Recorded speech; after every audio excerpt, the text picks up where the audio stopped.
বেশ কিছুদিন আগে আমি ওনার ভিডিও নিয়েছিলাম, আর ওনার ভিডিওটা আমি যখন সামাজিক যোগাযোগ মাধ্যমে ছাড়লাম, রাতারাতি ভিডিওটি ভাইরাল হয়ে যায় আর ভিডিওটি হিট করে 5.6 মিলিয়ন প্লাস।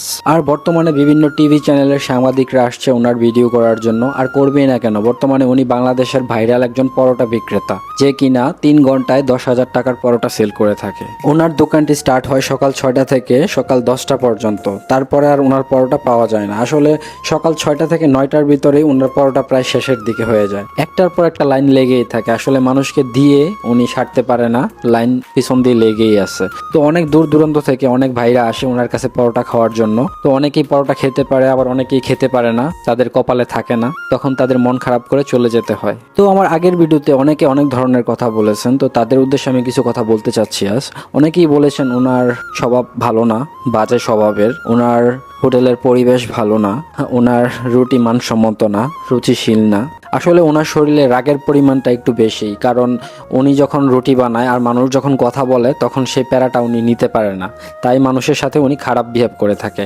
আর অনেকেই বলেছেন ওনার হোটেলের পরিবেশ ভালো না। ভাই, এটা কোনো শেরাটন হোটেল না বা কোনো 5 স্টার হোটেল না, এটা হচ্ছে রাস্তার পাশে সামান্য একটা টঙের দোকান। আসলে ওনার যতটুকু সামর্থ্য আছে ততটুকু দিয়েই উনি এই হোটেলটা পরিচালনা করে থাকে।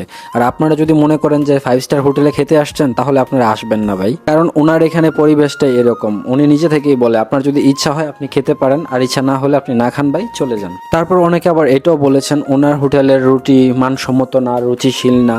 আসলে ওনার হোটেলের রুটি যদি মানসম্মত বা রুচিশীল নাই হতো, 3 ঘন্টায় কি 10,000 টাকার পরোটা সেল করতে পারতো? আর আমাদের বাংলাদেশের মানুষ এতটাও বোকা না শুধু শুধু লাইনে দাঁড়িয়ে থাকবে এই বাজে রুটি খাওয়ার জন্য। দূর দূরান্ত থেকে মানুষটা সকালবেলা এসে ভিড় করে ওনার দোকানে এই রুটি খাওয়ার জন্য। তাহলে বুঝতেই পারতেছেন ওনার রুটির চাহিদাটা কত।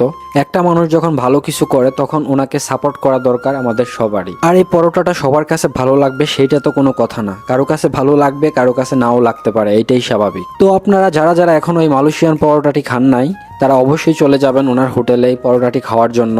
ওনার লোকেশন হচ্ছে নরসিংদী জেলা মনোহরদী থানা হাতিরদিয়া বাস স্ট্যান্ডের পূর্ব পাশে। আর আমার ভিডিওটি যদি আপনাদের ভালো লেগে থাকে তাহলে অবশ্যই বেশি বেশি লাইক, কমেন্ট এবং শেয়ার করবেন, যাতে করে অন্যরা দেখে এই মালয়েশিয়ান পরোটাটি খেতে যেতে পারে। সবাই ভালো থাকবেন। আসসালামু আলাইকুম।